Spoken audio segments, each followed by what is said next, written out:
Hello and welcome to Coffee with Katy, Ombuds edition. I'm Katyayani Thakur, or Katy, your president of the Fanshawe Student Union, and today I'm joined by Rose Padich, who's the Ombuds at Fanshawe. Welcome, Rose. Thank you for having me. Amazing. So, Rose, the role of the Ombuds is such an important one. So, could you please shed light on what exactly an Ombuds is and, a little bit about what you do? Certainly, yes, great question. Yes, an Ombuds actually originated in Sweden. It is a Swedish term for someone who brings a voice and fairness to the people. So originated in Sweden, and then fast forward in Canada, first ombudsman came to the Legislative Assembly in the early 70s. Today, we'll fast forward again to 2021, we have the Fanshawe College Ombuds. The Ombuds office here, Fanshawe was really a pioneer in establishing the first Ombuds office for colleges in Canada in 1993. And since that time, the Ombuds has been here to really emulate that, to provide a fair voice for the students and to ensure that we have a process on campus. If students, faculty, staff would have a concern about any interaction with a student, that there is someone here to go and have a confidential conversation and to help resolve that particular issue. So the Ombuds office is here to help share and guide information on policies, procedures, and practices at the college. The Ombuds is a very neutral, independent office, and that is fundamental and key to the office. It operates in the interest of fairness for all and collaborates both equally with the FSU, the college, and all of the other student unions. Interesting that you should mention that. So how do you feel you collaborate with the FSU and the college to provide support to our students? Yeah, the concept of collaboration, it's really, the tone is set here at the college by our leaders. And I will say, truly, our three wise men or women. We have, of course, President Peter Devlin, our wonderful president, Gary Lima, our VP academic, and Michelle Baudouin, our student service leader. Together, they really set the tone on the mission of the college for collaboration, which is very key. So I report into Peter and operationally to Michelle. And then, of course, I'm funded both by FSU and college. And so I'm here to ensure that there is fair collaboration. I don't advocate on behalf of the students, the faculty, or the college. So in my role, if any type of an issue comes into the office, either from the students, a group of students, or a professor, I try to help everyone share perspective. What is it that would be a role or a goal to remedy the particular dispute with it, whether it's an academic concern, an interpersonal concern, a student service concern. So when I have permission from the students, because it's very confidential, any issues they brought forward, that I have to respect their dignity and right to privacy, I will engage them in healthy conversations on a strategy around how we can collaborate together, or I will coach them with the job skills of the future on how they can critically problem solve, be resilient, and coach them in ways that they can connect individually with the academic schools. But together I will collaborate with the academic schools, the FSU, the student service departments, and really try to create sort of outside of the box thinking on the best way to resolve the issue. What are the alternative pathways for success for students, particularly during this year, during time of COVID. And then together we will collaborate on the most fair solutions that are really fair for the faculty and the students and the academic schools. So it really is a partnership. And as an Ombuds, Ombuds offices cannot actually make decisions.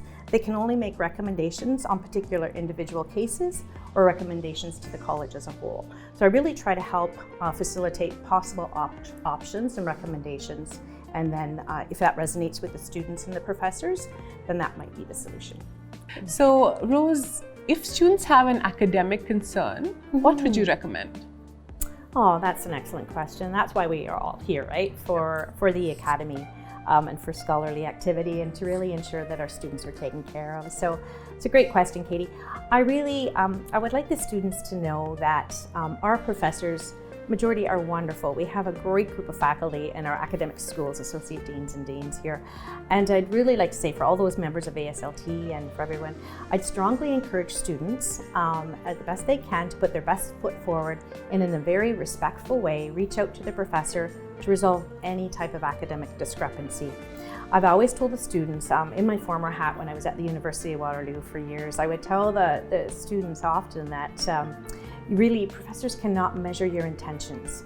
They can only measure what you produce. They can only evaluate what has actually been delivered to them, respectful of academic integrity. So if students are having any concerns, don't be anxious to talk to the professor. Please reach out as early as possible. Faculty will want to address those questions before they escalate to a more serious issue that then may require an academic appeal. The academic appeals process is really a little bit more of a formal process. And it is available to ensure procedural fairness for students and that they are evaluated appropriately. But fundamental to that is that they first have a conversation with their professor, whether it's an academic concern about their evaluation, an academic integrity offense, whatever that might be. Please consult with them or also the academic integrity manager to remove any discrepancies, to clarify any questions they have, and then to ensure that they feel comfortable with the outcome. If they can't resolve it or remedy it in an informal process, then they always, of course, have the opportunity to do an academic appeal. But usually in an academic appeal, the associate deans will meet with the student and hear their issues to try to remedy it. But they will also reach out to the professor and the coordinator to ensure that we have a fulsome picture of what happened here to make a decision. So it's really in the student's always the best interest and for procedural fairness to connect with their professor first. Right. I know some of them see the professor as godlike, and that's what I always used to tell the students. Please, they were a student first before they became a professor, so they truly understand and they are empathic to the student's situation, particularly during this year. So right. That's what. And if that doesn't work out, then the FSU and the Ombuds are always there to support them. Yes, they are, certainly. Yeah, so we will help guide them through the next step, which may be a formal appeal. Yeah. Yes. Okay. So what do you feel is the best way for students to access support of the Ombuds? Great question. That is the golden question, I think. Particularly during this pandemic. We've all quickly pivoted to a virtual world and now we've come back in a blended environment. And for our students, I think if they, at any juncture in the process, if they feel that there has been something and they intuitively know this isn't a fair outcome and they believe that they would like to convey that message, speak to someone confidentially who's impartial and just strategize, I am welcome to them calling me. They can email. They can visit our website, the Ombuds website, which was, by the way, just recently rebranded. Wonderful job by RBM and the FSU together, and Tina in IT. And we now have a virtual intake form. They can set up their own independent access to appointments, or they can just, as I said, email me, call me. Hopefully in the summer, I might be back to do more drop-ins, but right now we're doing virtual drop-ins every Tuesday, Thursday afternoon. So if they have a critical, urgent issue, more than welcome to meet with them, as are my colleagues at Western, because we sometimes have collaborative cases for some of the clinical programs. So students can come to me Tuesday, Thursday afternoon, drop in anytime, and also virtually, and also to Western on Wednesday afternoons. Right.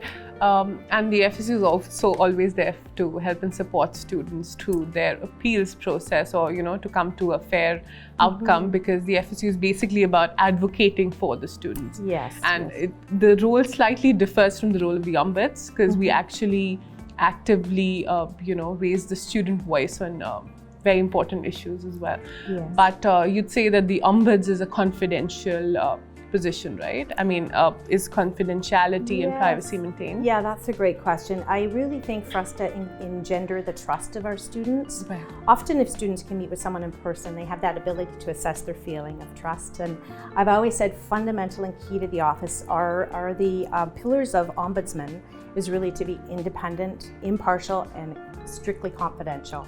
And only with their permission will I ever share information. Or similar for our entire Fanshawe community, I'm here for the academic schools, for our associate deans, coordinators, professors, and academic advisors, and also the alumni community.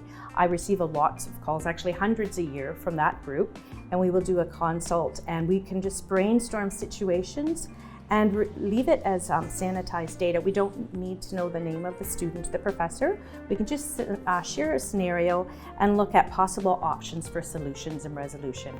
And then only with anyone's permission will I ever exchange their particular name or bring it forward. That's lovely. That's very reassuring for students to know, I'm sure. So is there any other information that you'd like to share with our viewers today? Well, yes, actually. Thank you, Katy. I just want to say it's been a delight. In my role, I came here in 2017, and so you're the 5th president that I've had the pleasure and the privilege to connect with and collaborate with on campus, and the lovely FSU coordinating team and our management group. And as from 2017 till today, I think I've always been inspired. Not only I mentioned our senior leadership, Peter, Gary, and Michelle, and there's many of all the deans and associate deans, but I've been inspired by their commitment to the student experience, to the educational experience, and also the student life experience.